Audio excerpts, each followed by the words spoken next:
Assalamualaikum. Hope so you all will be doing well. Today we will discuss about an important topic, solubility. सो अब तक हमने पढ़ा है solubility क्या है। सोलबिलिटी जैसे कि हमें नेम से ही आता है माइंड में, हल होने की सलाहियत, हल होना किसी चीज़ का। तो यहाँ पर भी है कि number of moles of substance dissolved in 1 decimetre cubic of a particular solvent at specific temperature, कि एक स्पेसिफिक टेम्परेचर पे कितने मोल्स एक सब्सटेंस के डिजॉल्व होते हैं 1 DM³ यानी 1 लीटर सॉल्वेंट में, या कितना भी आप कौन से यूनिट में उसको ले रहे हैं ये डिपेंड करता है। कोई भी स्पेसिफिक सॉल्वेंट ले लिया है तो उसमें कितने मोल्स जो हैं वो सोल्यूट के डिज़ोल्व हुए हैं, ये हमने सैचुरेटेड स्टेट पे देखना होता है। हमें पता है कि सैचुरेटेड स्टेट वो होती है जिसमें मैक्सिमम जो सोल्यूट है वो सॉल्वेंट में सोल्यूबल हो जाता है। ओके, तो सैचुरेटेड स्टेट पे हमें ये पता चल सकता है कि इस सॉल्वेंट की या इसकी सॉल्युबिलिटी कितनी है, किस हद तक जो सोल्यूट है वो इसमें सोल्यूबल हो गया है। तो ये हमारे पास है सॉल्युबिलिटी की डेफिनेशन। अब सॉल्युबिलिटी इक्विलिब्रियम क्या है? इक्विलिब्रियम हमें पता है, जैसे अब तक हमने पढ़ा है कि इक्विलिब्रियम होता है कि अपने आप को एक रिलैक्सेशन कंडीशन कह लें। रिएक्शन की भी फिजिक्स में भी इक्विलिब्रियम टर्म आती है कि जहाँ पे पोजीशन रिलैक्स है। ओके, यहाँ पर भी इक्विलिब्रियम हमने अब तक जो स्टडी किया कि जितने रिएक्टेंट्स हैं वो प्रोडक्ट बना रहे हैं, उतने प्रोडक्ट वापस रिएक्टेंट बना रहे हैं। सोलुबिलिटी में भी इक्विलिब्रियम ये होगा कि जितना सोल्यूट जो है, अब हर सोल्यूट 100% सोल्यूबल भी नहीं होता कि जितना डालो सारा हो जाए। अब क्या हो कि जितना सोल्यूट जो है वो सोल्यूबल हो रहा है उसके दरमियान स्टेट ऑफ इक्विलिब्रियम ये होती है between a substance in solid state and solution. जितनी सोल्यूशन बनी हुई है, जितना सोल्यूट डिजोल्व हो गया है उसके दरमियान, और जितना सॉलिड स्टेट में है उसके दरमियान एक इक्विलिब्रियम जो है स्टेट इस्टेब्लिश हो जाना, ये सोलुबिलिटी इक्विलिब्रियम जो है वो होगा, वो कहलाएगा। आगे भी है rate of migration of solute particles का, जो माइग्रेशन का रेट है between the solid and aqueous phase, aqueous phase में और जो सॉलिड जो अपनी है उसकी फेज, उसमें जाहिर बात है जब हम किसी भी सल्यूट को हम सॉल्वेंट में ऐड करते हैं तो क्या होता है, सल्यूट के पार्टिकल्स कोलाइड करते हैं सॉल्वेंट के साथ और आपस में भी। अगर वो सॉल्वेंट के साथ कोलाइड कर लेते हैं, उनकी जो फोर्सेस ऑफ अट्रैक्शन है सॉल्वेंट की और सल्यूट की वो डोमिनेट कर जाती हैं सल्यूट फोर्सेस पे, इंट्रैक्शन फोर्सेस पे, तो चीज़ सोल्यूबल हो जाती है। अगर नहीं डोमिनेट कर पाती, कोलिजन ठीक नहीं हो पाती, तो वो सल्यूट एज सच प्रेसिपिटेट की फॉर्म में कह लें, या नीचे जो है वो हमें क्रिस्टल्स की फॉर्म में मिलेगा। अब जैसा कि हमने कह दिया कि जो कुछ होते हैं सोल्यूबल होते हैं, कुछ नहीं। अब उनकी थोड़ी सी डिस्क्रिप्शन है और साथ है कि 1 ग्राम जो है सोल्यूट वो सोल्यूबल होगा। ये जो हमें ये चीज़ जो हमें दी गई है, ये सॉल्वेंट दिया गया है एम एल में सॉल्वेंट दिया गया है कि 1 ग्राम जो सोल्यूट है वो कितने ml सॉल्वेंट में जो है वो डिज़ोल्व होगा, तो हम उसको फिर क्या कहेंगे। ओके, जैसे अगर हम फर्स्ट देखें तो वेरी सोल्यूबल जो है, सोल्यूबिलिटी में अगर हम कहें कि ये चीज़ वेरी बहुत ज़्यादा सोल्यूबल है, तो उसका मतलब है कि लेस देन 1, कि 1 ग्राम सोल्यूट जो है वो 1 से भी कम ml सॉल्वेंट में डिजोल्व हो जाए। मतलब देखें हमारे पास थोड़ा सा ही सॉल्वेंट था, हमने डाला उसको सोल्यूट को, वो जल्द से हल हो गया। इसका मतलब उसके एक सैचुरेटेड पॉइंट जो था कि अगर हम 1 ml से भी कम लें तो वो सोल्यूबल हो गया। जाहिर बात है अगर हम 1 ले लेंगे तो वो 1 ग्राम से भी ज़्यादा सोल्यूट जो है वो उसमें सोल्यूबल हो जाएगा। तो that's why less than 1 ml में ही वो सोल्यूबल हो गया, तो इसलिए वो वेरी सोल्यूबल है। नेक्स्ट है फ्रीली सोल्यूबल। अगर हमें 1 to 10 ml तक लेना पड़े, 1 ml में सोल्यूबल नहीं हुआ 1 ग्राम सोल्यूट, फिर हमने 2 ml लिया, 3 लिया, 4, 5, 9, 10 तक ले गए, तो हम कहेंगे कि ये फ्रीली सोल्यूबल है। जो भी है सोल्यूट जो भी हम ले रहेंगे फ्रीली सोल्यूबल है सॉल्वेंट में, सोल्यूबल है। अगर 10 to 30 ml हमें सॉल्वेंट लेना पड़े, उसमें जाके फिर हमारा 1 ग्राम सोल्यूट डिज़ोल्व हो, तो हम कहेंगे कि ये जो है ना ये फ्री सोल्यूबल है, और फ्रीली नहीं सोल्यूबल है।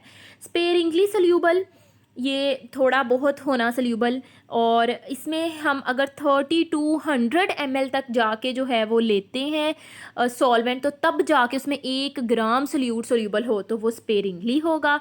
स्लाइटली स्पेरिंगली से भी थोड़ा, बहुत थोड़ा, तो मतलब अगर 100 से 1000 ml सॉल्वेंट जाके लें और उसमें 1 ग्राम, सिर्फ और सिर्फ 1 ग्राम सोल्यूट जो है वो डिज़ोल्व हो, तो वो हमारे पास आ जाएगा स्लाइटली। अब वेरी स्लाइटली भी आपको पता चल गया है कि 1000 to 10,000 ml सोल्यूट ले और उसमें जाके 1 ग्राम हो। और प्रैक्टिकली सोल्यूबल नहीं, सॉरी, यहाँ पे इनसोल्यूबल आएगा। अगर हम कहेंगे कि प्रैक्टिकली इनसोल्यूबल है तो हमारे पास ग्रेटर देन 10,000 से भी ज़्यादा जाके लें और उसमें बेचारा सिर्फ 1 ग्राम थोड़ा सा सोल्यूबल हो, तो हम कहेंगे ये तो वैसे ही प्रैक्टिकली इनसोल्यूबल है। नेक्स्ट हमारे पास आ जाती है टर्म सोलुबिलिटी प्रोडक्ट। बहुत इंपॉर्टेंट है ये सोलुबिलिटी प्रोडक्ट, जिसको हम डिनोट केएसपी से करते हैं। बुक पे है equilibria of slightly soluble ionic compounds. इस heading, under the heading of this solubility product जो है वो एक्सप्लेन किया गया है। अब यहाँ पे स्लाइटली सोल्यूबल आयोनिक कंपाउंड्स का इक्विलिब्रिया इसकी सेकंड हेडिंग दी गई है। अब इसका कुछ तो मतलब होगा ना, तो इसका जो यहाँ पे मतलब है, जो KSP है वो हम स्लाइटली सोल्यूबल या यूँ कह लें कि स्पेरिंगली सोल्यूबल कंपाउंड साल्ट्स इनके लिए निकाल सकते हैं। हाईली सोल्यूबल के लिए हम फाइंड आउट ही नहीं कर सकते। ओके, हाईली सोल्यूबल के लिए हम सोलुबिलिटी प्रोडक्ट लिखते नहीं है, होता ही नहीं है सोलुबिलिटी प्रोडक्ट। ये होता ही यूँ कह लें कि SP स्टैंड्स फॉर स्पेरिंगली। यहाँ पे जो SP है ये stands for sparingly soluble salts के लिए ही हम KSP निकालते हैं और हम इसको सैचुरेटेड पोजीशन पे निकालते हैं। जैसे कि मैंने आपको पहले बताया कि सैचुरेटेड स्टेट तक कितना सोल्यूट डिज़ोल्व हो गया है, उसमें उस लिहाज से हम निकालेंगे इसको। ओके, तो अब हम देखते हैं। और ये मैंने आपको कहा कि ये स्लाइटली सोल्यूबल के लिए होता है, इस क्यों होता है इसकी भी रीज़न हम अभी देखते हैं। ये इसकी डेफिनेशन लिखी हुई है कि it is the product of the concentration of the ions raise to an exponent. Okay, ये डेफिनेशन जो है आप इस इक्वेशन के अकॉर्डिंग देखें कि जैसे हम KC लिखते थे, KC हमारे पास क्या था, product of the concentration of product over product of the concentration of reactant. और यहाँ पर ये है प्रोडक्ट यानी मल्टीप्लिकेशन कंसेंट्रेशन ऑफ आयंस। ये KSP एक्सप्रेशन में देखिए, कंसेंट्रेशन ऑफ आयंस का क्या है, प्रोडक्ट यानी मल्टीप्लिकेशन है। रेज टू एन एक्सपोनेंट मतलब उनकी पावर रेज करनी है, पावर ऊपर उनके एक्सपोनेंट्स की फॉर्म में होगी, जो कि क्या है, power equal to the coefficient of balanced chemical equation. जो केमिकल इक्वेशन में जो कोफिशिएंट्स हैं वो उसकी पावर होगी। कोफिशिएंट्स क्या, अब यहाँ पर तो एक एक ही है, एक ही PB का है और एक ही सल्फेट का है, लेकिन लेट्स सपोज यहाँ पे सल्फेट के 2 होते तो क्या होता है, यहाँ पे सल्फेट के ऊपर हम स्केयर लिख देते। और इस स्केयर का मतलब यह है कि रेज टू एन एक्सपोनेंट, कि KSP में अगर मोल्स हैं तो वो उसकी पावर में रेज कर दिए जाएंगे, जैसे बिल्कुल एज सच है जैसे हमने KC लिखा था, इसमें कुछ भी डिफिकल्ट नहीं है। तो ये हमारे पास इक्वेशन है PbSO4। सबसे पहले हमने वैसे ही KC लिखा, product of product over product, product of concentration of product over concentration of reactant एक था, इसलिए मैंने प्रोडक्ट का वर्ड यूज़ नहीं किया। अब ये PbSO4 जो है इधर डिवाइड हो रहा है, इधर जाके मल्टीप्लाई हो जाएगा KC के साथ, और ये एक्सप्रेशन एक न्यू कांस्टेंट के इक्वल होगा जो कि KSP कहलाएगा। यहाँ पे PbSO4 जो है वो एक स्पेरिंगली सोल्यूबल साल्ट है, बार बार मैं कह रही हूँ, इसको भूलिएगा मत। और KSP ये हाईली टेम्परेचर डिपेंडेंट होता है, हमें पता है सोलुबिलिटी टेम्परेचर डिपेंडेंट है, तो जाहिर बात है KSP भी टेम्परेचर डिपेंडेंट है। सोलुबिलिटी जिसकी ज़्यादा होती है KSP भी उसके लिए ज़्यादा होता है। और none of the ionic compound is completely insoluble.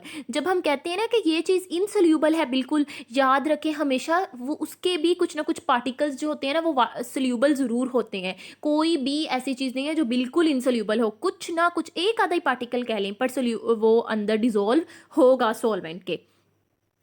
तो यहाँ पे मैंने आपको कहा कि KSP जो है टेम्परेचर डिपेंडेंट है, ये तो हमें पता है, पर ये बात भी याद रखिएगा कि KSP कंसंट्रेशन इंडिपेंडेंट है, कंसंट्रेशन पे डिपेंड नहीं करती। और यहाँ पर अब मेरे पास कुछ साल्ट्स हैं, एग्जाम्पल्स कह लें, जिनकी सोलबिलिटी प्रोडक्ट लिए गए हैं। AgCl की जो है हमें पता है डेफिनेशन के अकॉर्डिंग हमने उसका एक्सप्रेशन लिखा है, product of the concentration of ions. अब यहाँ पे जो मैं मोल्स वाली बात यहाँ पे कर रही थी, अगर आपको उड़ती उड़ती बात यूँ कह लें कि ज़ुबानी बात समझ नहीं आई, तो यहाँ पे आप लिखा हुआ भी देख सकते हैं कि यहाँ पे Ag के 2 मोल्स थे, तो अब वो उसकी पावर में जाने हैं। सॉरी टू से यहाँ पे 2 जो है वो मिस है, यहाँ पे पावर आएगी। ओके, जैसे यहाँ पे नीचे है, नीचे वाली एक्सप्रेशन इक्वेशन में आप देख सकते हैं कि ए एस के 3 मोल्स हैं, 2 मोल्स हैं, ए एस के 2 मोल्स हैं, आर्सेनिक के 2 मोल्स हैं तो वो उसकी पावर में चले गए, और एस के 3 मोल्स हैं तो वो उसकी, ये बेस्ट एग्जांपल है उसको एक्सप्लेन करने के लिए। और जो ऊपर यहाँ पर है, यहाँ पर भी ए जी के साथ ऊपर स्क्वायर आएगा जो यहाँ पे मिस है।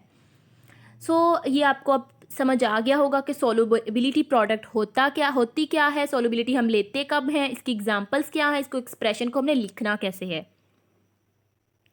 अब इसकी कुछ एप्लीकेशंस भी होती हैं, लाइक हम पहले इसकी एप्लीकेशन है determination of solubility from KSP।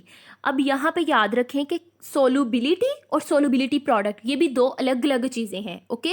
और इनके दरमियान रिलेशन होता है सोलुबिलिटी और सोलुबिलिटी प्रोडक्ट के दरमियान। और अगर हमें एक चीज़ दी गई हो, सोलुबिलिटी दी गई हो, तो हम सोलुबिलिटी प्रोडक्ट निकाल सकते हैं, सोलुबिलिटी प्रोडक्ट दिया गया हो तो हम सोलुबिलिटी निकाल सकते हैं। तो पहले हम सोलुबिलिटी निकालना देखेंगे, दूसरी एप्लीकेशन में सोलुबिलिटी प्रोडक्ट की डिटर्मिनेशन देखेंगे।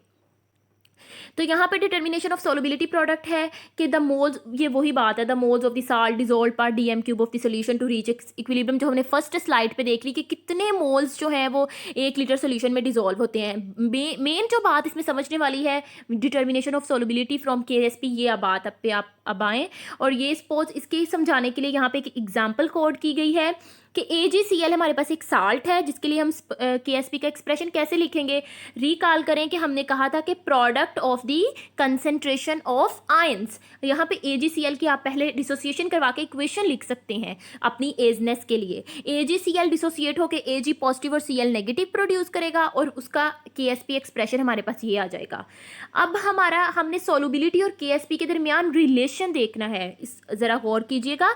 अगर हमारे पास S जो है वो सोलुबिलिटी हो किसकी, AgCl की, सपोज AgCl की सोलुबिलिटी को हम सोलुबिलिटी S है तो हम उसको S से ही रिप्रेजेंट करते हैं कि AgCl की सोलुबिलिटी S है। अब जैसे ही हमने इक्वेशन लिखी थी कि AgCl डिसोसिएट होके प्रोड्यूस कर दिया Ag पॉजिटिव और Cl नेगेटिव। अब जब इसकी सोलुबिलिटी S है तो इसने जो इसके मोल्स प्रोड्यूस किए हैं उसमें Ag की भी सोलुबिलिटी S होगी और क्लोराइड की भी सोलुबिलिटी S होगी, ओके।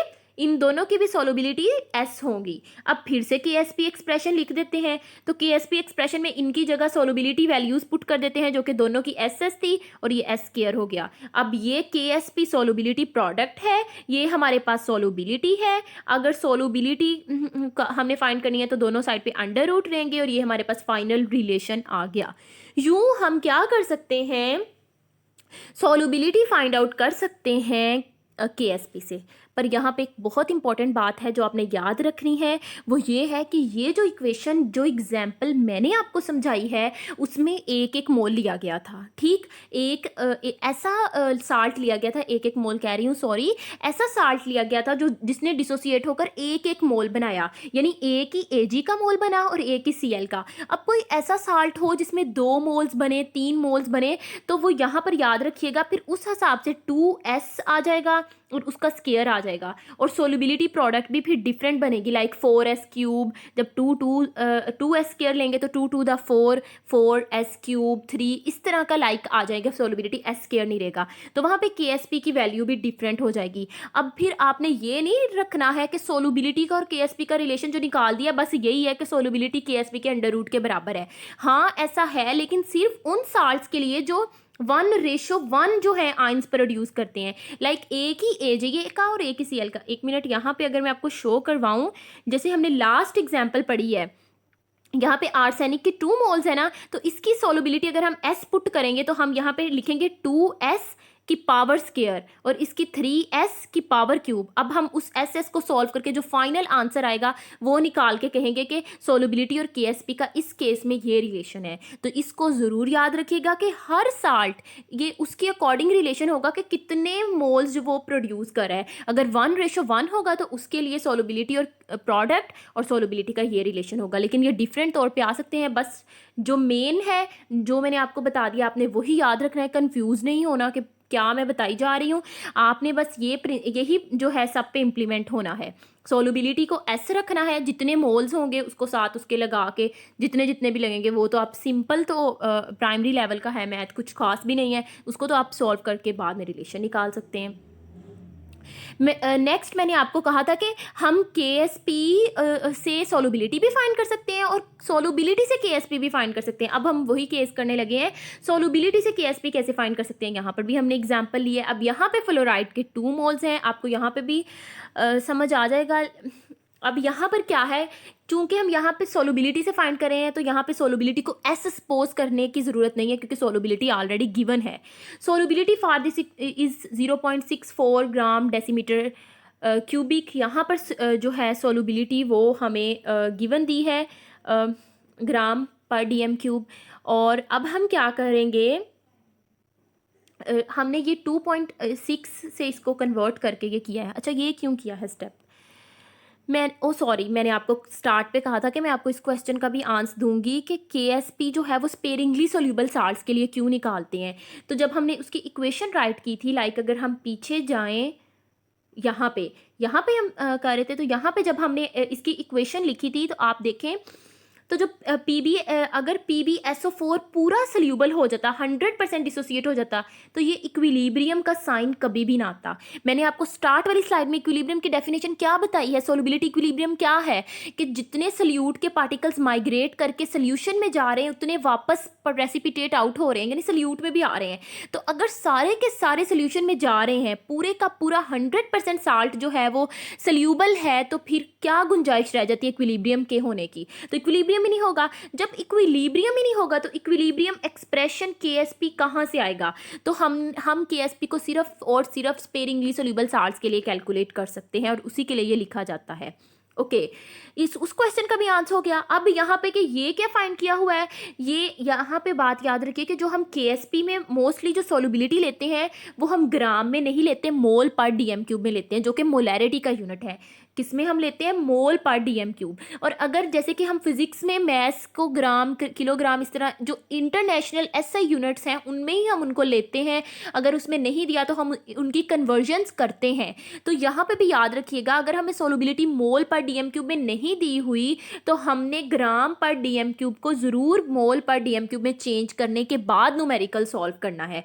तो यहाँ पे ग्राम है यानी मैस दिया हुआ है, तो मोल्स में कैसे कन्वर्ट करेंगे। मोल्स क्या होता है, given mass over molar mass. ये गिवन मैस है, PbF2 का मोलर मैस 245.2 ग्राम पर मोल है, और ये हमारे पास आ गई 2.6 × 10⁻³ ये मोलैरिटी आ गई, और इसके साथ यूनिट मिस है, इसके साथ यूनिट आएगा मोल पर DM क्यूब। हो गया। इसके बाद हमारे पास KSP एक्सप्रेशन हमने लिख दिया, Pb2 + 2F नेगेटिव, ये स्केयर है, यहाँ पे जो 2 लिखा हुआ है ये स्केयर आएगा ऊपर, और फिर हम वैल्यूज़ पुट कर देंगे। सोलबिलिटी की PB के लिए भी उतनी है, इसके लिए भी उतनी, बट यहाँ पे 2 साथ मल्टीप्लाई होगा और साथ उसका स्केयर B लेंगे और सॉल्व करके सोलबिलिटी प्रोडक्ट की वैल्यू आ जाएगी 7 × 10⁻⁸। सो ये मैं आपको समझाना चाह रही थी कि अगर मोल्स जो है वो डिफरेंट आ जाए, AG के केस में तो एक थे, तो फिर S जो है, जो SS पुट किए हैं वो भी डिफरेंट हो जाएंगे। अब होप सो आपको ये क्लियर हो गया होगा। तो ये इसकी दूसरी एप्लीकेशन थी। नेक्स्ट इसकी एप्लीकेशन है in predicting the formation of precipitate, और ये इंतहाई इंपॉर्टेंट है, और ये MCQs आता है कि प्रेसिपिटेशन जो कंडीशन है वो कब होती है। तो अब यहाँ पे हम इसका आंसर देते हैं कि हमारे पास 2 चीज़ें हैं जिनको हमने कंपेयर करना है। ये पहले भी मैं पढ़ा चुकी हूँ केमिकल इक्विलिब्रियम में, लेकिन दोबारा पढ़ा रही हूँ, इंपॉर्टेंट है, और यहाँ पे टॉपिक में एक रिदम भी है इसका, तो इसलिए यहाँ पे यूँ है कि 2 हमारे पास हैं टर्म्स, यूँ कह लें कि एक तो सोलबिलिटी प्रोडक्ट जो हम पढ़ते आ रहे हैं, एक Q। आप लोग याद करें कि केमिकल इक्विलिब्रियम में भी हमने KC यानी इक्विलिब्रियम कांस्टेंट और Q यानी रिएक्शन, उसमें ये रिएक्शन क्वोशंट था, यहाँ पे रिएक्शन क्वोशंट नहीं है, उनको कंपेयर किया था। ओके, यहाँ पे भी हम KSP सोलबिलिटी प्रोडक्ट और Q को कंपेयर करें। यहाँ पे Q आयोनिक प्रोडक्ट है, इसका एक्सप्रेशन एज सच ही लिखा जाएगा जैसे KSP लिखा जाता है, बट डिफरेंट ये होगा कि KSP जो है वो इक्विलिब्रियम कंडीशन पे फाइंड करते हैं, ये वेरिएबल है, ये कहीं पे भी इक्विलिब्रियम के अलावा किसी पोजीशन पे भी फाइंड किया जा सकता है, इनिशियल कंसंट्रेशन पे कहीं भी। ओके, तो अब यहाँ पे वहाँ पे भी केमिकल इक्विलिब्रियम में भी यूं ही था, रिएक्शन क्वोशंट को क्या होता है हम कहीं भी फाइंड कर सकते हैं, लेकिन KC मस्ट है कि इक्विलिब्रियम पे ही होना है। तो यही चीज़ें यहाँ पे है। कुछ लोग यहाँ यूं करते हैं कि इस Q को यानी आयोनिक प्रोडक्ट को KIP, ये कैपिटल K और साथ IP जो है SP जैसे लिखा हुआ है ना, ऐसे IP फॉर आयोनिक प्रोडक्ट, इससे भी रिप्रेजेंट करते हैं। तो उससे भी रिप्रेजेंट किया जाए तो सो आपने कंफ्यूज नहीं होना, रिलेशन यही रहेगा, चाहे Q से करें चाहे KP से करें। ओके, उप्स, चाहे KP से करें। तो यहाँ पर अब हाँ, पहली कंडीशन क्या है कि if Q is less than KSP, अगर Q यानी आयोनिक प्रोडक्ट ये है कि हमने इक्विलिब्रियम पे नहीं लिया, तो आयोनिक प्रोडक्ट मतलब आयंस की कंसंट्रेशन, ये भी आयोनिक प्रोडक्ट का यही मतलब है कि product of the concentration of ions. अगर आयोनिक प्रोडक्ट जो है KSP से थोड़ा है, मतलब आयंस जो हैं वो थोड़े हैं, तो हमारे पास क्या होगा, अभी सैचुरेटेड सोल्यूशन नहीं बनी, यानी और जो है गुंजाइश है, और आयंस अभी सोल्यूशन में डिसॉल्व हो सकते हैं। More ionic solid if available will dissolve, और कोई PPT फॉर्मेशन नहीं होगी। अगर ये दोनों इक्वल हैं तो सोल्यूशन सैचुरेटेड है। मैंने बताया कि Q भी वही है जो KSP है, क्या है, product of the concentration of ions. तो चाहे अगर उन दोनों की वैल्यू इक्वल आ रही है, जो KSP आप प्रोडक्ट निकाल रहे हैं और जो Q, दोनों की वैल्यू इक्वल आ रही है, तो जाहिर बात है अगर दोनों की वैल्यू इक्वल आई है तो इक्विलिब्रियम पे है रिएक्शन, तो वो सैचुरेटेड सोल्यूशन है। जितना डिसॉल्व होना था आयन उस हद तक हमने डिसॉल्व कर दिया है, लेकिन PPT नहीं बनी। और अब ये मोस्ट इम्पॉर्टेंट है पॉइंट, इसमें क्या है कि अगर Q बड़ा है यानी आयनिक प्रोडक्ट ज़्यादा है, तो मतलब हमने बहुत ज़्यादा डाल दिया अंदर सोल्यूशन में, जितनी उसकी कैपेसिटी थी जो सैचुरेटेड बननी थी उससे ज़्यादा। अब जो सैचुरेटेड थी वो तो हल हो जाए, जिस हद तक सैचुरेटेड बननी थी वो उसमें हल हो जाएंगी, डिजॉल्व हो जाएंगी, बट जो रिमेनिंग है वो एज सच रह जाएंगी और प्रेसिपिटेट बन जाएगी। तो प्रेसिपिटेट कब बनेगी, जब आयोनिक प्रोडक्ट KSP से ज़्यादा होगी। यहाँ रिएक्शन क्वोशंट लिखने की ज़रूरत नहीं, Q हमारे पास आयोनिक प्रोडक्ट है, सो कंफ्यूज नहीं होना इससे। नेक्स्ट है हमारे पास फ्रैक्शनल प्रेसिपिटेशन, ये भी इसमें ही है, तो इसको भी समझ लेते हैं थोड़ा सा। फ्रैक्शनल प्रेसिपिटेशन का बेसिक है यही कि सोलुबिलिटी के बेस पे दो चीज़ों को सेपरेट आउट करना।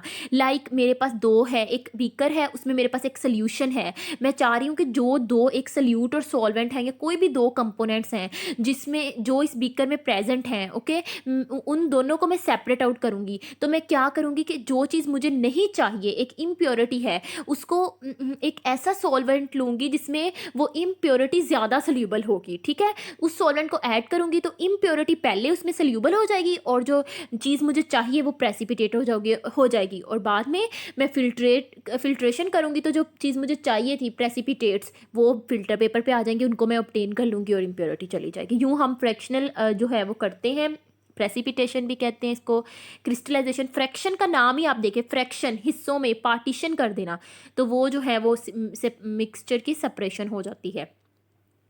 अब वो कहते हैं कि सपोज हमारे पास, अब यहाँ पे भी हम एग्जाम्पल के जरिए स्टडी करते हैं इसको बहुत अच्छे से, कि अगर हमारे पास एक्वस सोल्यूशन है पोटाशियम आयोडाइड और पोटाशियम क्लोराइड की, ठीक है, और उसमें हम सिल्वर नाइट्रेट ऐड करते हैं। और यहाँ पे एक बात याद रखिएगा कि जो नाइट्रेट्स होते हैं ना, उनकी सोल्युबिलिटी अच्छी होती है, वो सोल्यूबल हो जाते हैं, ओके, बहुत अच्छा सोल्यूबल हो जाते हैं, सोल्युबिलिटी उनकी सही होती है।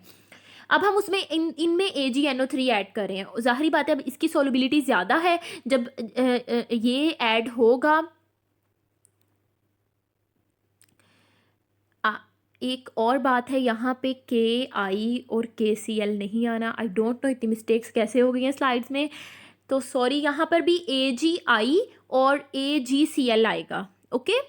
AgI और AgCl के मिक्सचर में हम AgNO3 ऐड कर रहे हैं। ये मैंने तीनों Ag इसलिए लिए हैं, कॉमन आयन जो है उसको शो करवाया हुआ है ना, तीनों में Ag एक कॉमन आयन है। जब हम AgNO3 ऐड करेंगे तो Ag की कंसंट्रेशन बहुत ज़्यादा हो जाएगी। ली शार्टले प्रिंसिपल भी क्या कहता है कि जब कोई भी रिएक्शन को डिस्टर्ब किया जाए तो वो बहुत कोशिश करेगा कि वो अपनी इक्विलिब्रियम पोजीशन दोबारा से अटेन करे।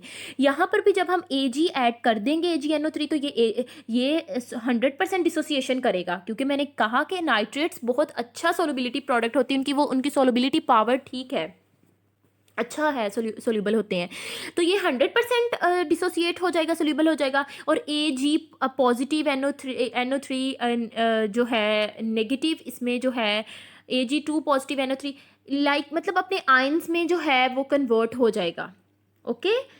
NO3 negative Ag positive positive में जब कन्वर्ट हुआ तो अब इसमें भी Ag था, ये AgI है, इसमें AgCl है, इसमें भी Ag था और इसने भी Ag प्रोड्यूस करना शुरू कर दिया। अब सिल्वर की कंसनट्रेशन ज़्यादा हो गई, सिल्वर आयन ज़्यादा हो गया। अब ली शार्टले प्रिंसिपल के अकॉर्डिंग रिएक्शन दोबारा से बैकवर्ड जाने की कोशिश करेगा कि Ag को ख़त्म करना है। जब बैकवर्ड जाने की कोशिश करेगा, अब ये तो डिसोसिएशन करने से बाज रहा, मतलब ये तो अच्छा है, ये तो डिसोसिएट होगा ही होगा। अब इन बेचारों को रुकना पड़ेगा, अपनी डिसोसिएशन को थामना पड़ेगा रिएक्शन को इक्विलिब्रियम में रखने के लिए। तो अब जो है इन दोनों में से ये दोनों प्रेसिपिटेशन करेंगे, इन दोनों में से जिसका सोलबिलिटी प्रोडक्ट थोड़ा होगा वो फर्स्ट प्रेसिपिटेट आउट होगा, बाद में दूसरा हो जाएगा। यूँ हम फ्रैक्शन सोलबिलिटी बेस पे हमने दोनों को सेपरेट आउट कर लिया। पहले Ag जो है इसका थोड़ा है तो इसका ज़्यादा है, AgI जो है वो पहले प्रेसिपिटेट आउट होके हमारे पास आ जाएगा। इसके अलावा यहाँ पे लिखा है कि ये क्वालिटेटिव, ये हम आगे देखते हैं, और क्वांटिटेटिव ग्रेविमेट्रिक मेथड्स के लिए से क्वालिटेटिव क्वांटिटेटिव एनालिसिस और एस्टिमेशन में यूज़ होती है सोलबिलिटी प्रिंसिपल। सो होप आपको फ्रैक्शनल प्रेसिपिटेशन समझ आ गई है। नेक्स्ट है हमारे पास quantitative estimation. Quantitative estimation is always related to quantity. जैसे हम कहते हैं कि ये इससे ज़्यादा सोल्यूबल है, इससे कितना ज़्यादा सोल्यूबल है वो क्वांटिटेटिव है। Quantitative estimation of various ions by gravimetric method. Gravimetric method हमें पता है, ग्रेविटी जैसे नाम से शो हो रहा है, the basis of the mass जो है, जो हमारे पास एनालाइट है उसको एनालाइज करना, ये ग्रेविमेट्रिक मेथड से क्वांटिटेटिव एस्टिमेशन करना आयंस की। जैसे Ag पॉजिटिव है AgCl में, तो अब हमने क्या करना है कि एक और प्रेसिपिटेटिंग एजेंट है KCl, वो उसमें ऐड कर देना है। अब हमने जैसे ही KCl जो है ये प्रेसिपिटेटिंग एजेंट AgCl में ऐड कर दिया तो ये आयोनिक प्रोडक्ट क्या था, Q को ग्रेटर कर देगी सोलबिलिटी प्रोडक्ट KSP से। और हमें पता है जब आयनिक प्रोडक्ट ज़्यादा हो जाएगा KSP से तो प्रेसिपिटेशन हो जाएगी। यूँ फिर हमारे पास एक्सेस प्रेसिपिटेट आ जाएंगे, और जितने आएंगे उनको हम मैयर करके क्वांटिटी उनकी मैयर करके क्वांटिटेटिव एस्टिमेशन कर लेंगे कि इतने प्रेसिपिटेट्स हमारे पास आए हैं और ये आई है, इसकी सोलबिलिटी इतनी थी और ऐड करने के बाद इतनी कम हो गई है, लाइक ऐसा। क्वालिटेटिव हमें पता है, सिर्फ यही बताया जाता है कि ये इससे ज़्यादा सोल्यूबल है, कितना है ये इसमें नहीं होता। और इसमें कैटाइंस जो हैं वो डिवाइड किए जाते हैं, लाइक अगर ग्रुप 1 के हैं तो हम कहते हैं कि वो क्लोराइड्स की, अब ये नहीं है कि ये पीरियोडिक टेबल का ग्रुप 1 है, ये कैटाइंस का ग्रुप 1 है कि प्रेसिपिटेट आउट होंगे in the form of chloride, और ग्रुप 2 के सल्फाइड्स। ये ग्रुप 1 वाले में हम HCl ऐड करेंगे तो वो क्लोराइड की फॉर्म में होंगे, इसमें हम H2S ऐड करेंगे तो वो सल्फाइड की फॉर्म में होंगे प्रेसिपिटेट। जैसे कि इसमें एग्जांपल दी हुई है मरकरी, सिल्वर, लेड, ये Hg2Cl2, silver chloride lead chloride की फॉर्म में होंगे। नेक्स्ट इम्पोर्टेंट टॉपिक है कॉमन आयन इफेक्ट। इसको ध्यान से समझना है, मुझे पता है लेक्चर लंबा हो रहा है लेकिन सिलेबस भी है तो उसको कवर करवाने के लिए ये करना पड़ेगा आपको। कॉमन आयन इफेक्ट जो है हमारे पास, जैसे कि नेम से ही शो हो रहा है, हम कॉमन आयन जिनमें होगा दो स्पीशीज़, जो हैं कह लें कि मॉलिक्यूल्स जिनको हमने ऐड करवाना है, जिनमें कॉमन आयन होगा उसको ऐड करवा के उसका इफेक्ट देखेंगे, जिसको हम कॉमन आयन इफेक्ट कहेंगे। अच्छा, ये होता क्या है कि when the addition of common ion to the solution of less soluble electrolyte takes place, it suppresses its ionisation. एक हमारे पास सोल्यूशन पहले ही बनी हुई है, ठीक है, उस सोल्यूशन में जो एक आयन है ना, उस आयन वो आयन जिस किसी दूसरे मॉलिक्यूल, सब्सटेंस, कंपोनेंट में है, उसको हमने उस सोल्यूशन में ऐड करना है और देखना है उस पर क्या इफेक्ट हुआ है। वो जो सोल्यूशन होगी ना जिसमें हम ऐड कर रहे हैं, लाइक एसिटिक एसिड, वो एक weak electrolyte, less soluble electrolyte, मतलब वो जैसे हमने पढ़ा कि फुल्ली, यूँ कह लें कि फुल्ली डिसोसिएट होने वाला नहीं होगा, ठीक है, थोड़ा डिसोसिएशन वो शो करेगा। तो जब हम, जैसे मैंने अभी आपको किसकी एग्जाम्पल समझाई है, यहाँ पे हमने एग्जाम्पल पढ़ी है G, ये AgNO3 ऐड करने से AgI और AgCl का जो समझाया, बिल्कुल यहाँ पे Ag कॉमन आयन था ना, और वो उनके इफेक्ट को क्या कर रहा था, उनको प्रेसिपिटेशन आउट कर दिया क्योंकि वो लेस डिसोसिएशन शो कर रहे थे। तो यहाँ पर भी कॉमन आयन इफेक्ट में सेम होगा, जो वीक इलेक्ट्रोलाइट होगा वो आयनाइजेशन रोक देगा क्योंकि इक्विलिब्रियम पे जो लाना है ली शार्टले प्रिंसिपल के अकॉर्डिंग, और जो ऐड किया हुआ है वो आयनाइजेशन करेगा। इसको अगर आपको समझ नहीं आई, परेशान ना हो, अब हम एग्जाम्पल से देखते हैं। सपोज हमारे पास एसिटिक एसिड है, वाटर में डिजोल्व हुआ, एसीटेट आयन और hydronium ion H positive ion produce करती है, ठीक है।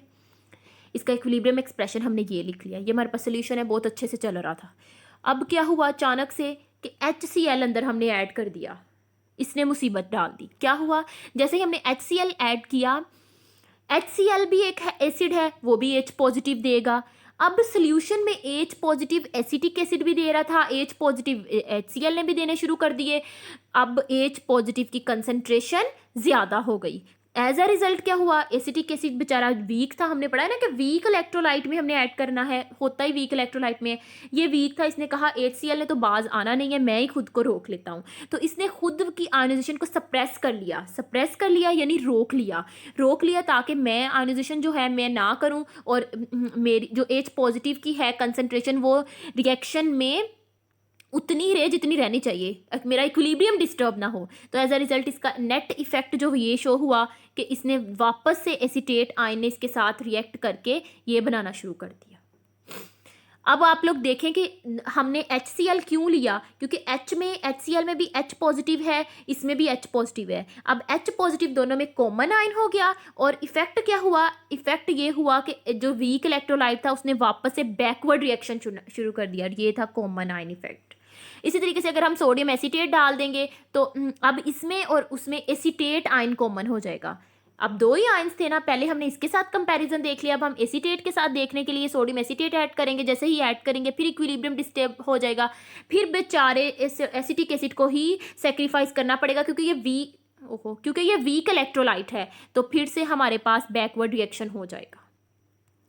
इसी तरीके से हमारे पास बेस के केस में है कि अगर अमोनियम हाइड्रोक्साइड ये आयंस प्रोड्यूस कर रहा है, उसमें NaOH ऐड कर रहे हैं, दोनों में OH कॉमन आयन है, तो ये भी OH प्रोड्यूस करना शुरू कर देगा। NH4 भी OH प्रोड्यूस करा था, OH ज़्यादा हो जाएगी ली शार्टले प्रिंसिपल के अकॉर्डिंग, इस बेचारे को सेक्रीफाइस करना पड़ेगा एज अ वीक इलेक्ट्रोलाइट होने की वजह से। तो नेट इफेक्ट किए दोबारा बैकवर्ड रिएक्शन देना शुरू कर देगा। यही है कि सप्रेशन यानी रोक देना डिसोसिएशन ऑफ वीक इलेक्ट्रोलाइट की डिसोसिएशन को by adding a solution of strong electrolyte. एक स्ट्रॉन्ग इलेक्ट्रोलाइट की सोल्यूशन ऐड करना है, लेकिन शर्त यह कि उनमें कॉमन आयन हो, ये कॉमन आयन इफेक्ट कहलाता है।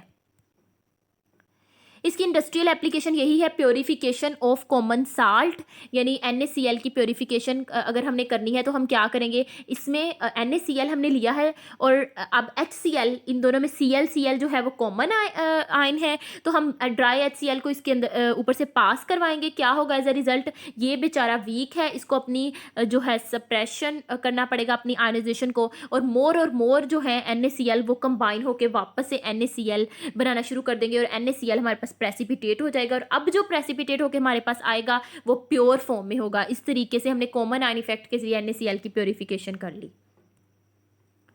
लास्ट है हमारे पास salting out of a soap. ये हमारे पास सोप जो है ये sodium salt, higher fatty acids RCOONA का सोडियम साल्ट है, और सपोनिफिकेशन ऑयल मतलब ऑयल का हम रिएक्शन करवा दें NaOH के साथ साथ ग्लिसरॉल प्रोड्यूस हो जाता है, ये सपोनिफिकेशन ऑफ ऑयल है। अगर हम इसका देखें, इसमें भी कॉमन आयन इफेक्ट को अगर हम स्टडी करें तो ये इसके दो आयन्स बनेंगे, ठीक है। ये आयनाइजेशन हो गया कार्बोक्सिलेट आयन और सोडियम। अगर NaCl ऐड करें तो अब इनमें Na जो है वो कॉमन आयन हो गया, अब Na की कंसंट्रेशन जो है वो ज़्यादा हो गई। अब बेचारे जो इसको सोडियम जो है हमारे पास साल्ट और फैटी एसिड, इसको कंप्रोमाइज़ करना पड़ेगा, ये बैकवर्ड रिएक्शन दे देगा अब दोबारा से कंबाइन होकर, ताकि इक्विलिब्रियम डिस्टर्ब ना हो, और फिर से सोप जो है वो हमारे पास प्रेसिपिटेट आउट हो जाएगा। और this process of getting this soap from it solution by passing NaCl को पास करके, जैसे हमने पिछली एप्लीकेशन पढ़ी उसमें हमने HCl को पास किया NaCl से, इसमें हम NaCl को पास करे हैं हायर फैटी एसिड से, तो ये हमारे पास साल्टिंग ओ आउट ऑफ सोप कहलाएगा। मतलब हमने सोप इसमें हल किया, जैसे हमने उसको प्योरीफिकेशन ऑफ साल्ट का नाम दिया। अब जल्दी से जनरल नॉलेज देख लेते हैं, लेक्चर बहुत लंबा हो गया। What is the meaning of Pakistan, Pakistan का क्या मतलब है, holy land. Who is the first governor general of Pakistan, Mohammad Ali Jinnah. What was the major event of 1971, का मेजर इवेंट क्या था कि Bangladesh broke away from Pakistan, Bangladesh Pakistan से ब्रोक अवे हो गया, अलग हो गया, ब्रेकअप हो गया। In which year did Pakistan win the cricket World Cup, 1922 में इन्होंने वर्ल्ड कप विन किया था। When did Pakistan win Olympic gold medal in hockey, ये बहुत इंपॉर्टेंट है, 1960 में जो है हॉकी का वर्ल्ड कप किया था, और 1922 में क्रिकेट का। और नेक्स्ट है हमारे पास where the General Pervez Musharraf born, Delhi में वो बॉर्न हुआ Pervez Musharraf. Where is the tomb of Mughal emperor Jahangir का मकबरा कहाँ है? लाहौर में। हु इज सक्सीडेड ज़ियाउल हक एज प्रेजिडेंट, ज़ियाउल हक के बाद कौन आया? Ishaq Khan. When did Pakistan became a republic? Republic कब हुआ? 1956 में। कब बना, sorry. How many time did squash player Jahangir Khan when world open? 8 times. So this is all about your topic. Thank you so much. I tried my best कि कोई point कुछ चीज़ skip ना हो, जो आपको टेस्ट के पॉइंट ऑफ व्यू से important थी वो सब मैंने बताई है। इंशाल्लाह आप लेक्चर सुनेंगे तो वो आपके लिए इनफ होगा, आपको कोई भी एक्स्ट्रा चीज़ पढ़ने की ज़रूरत नहीं पड़ेगी। Thank you so much.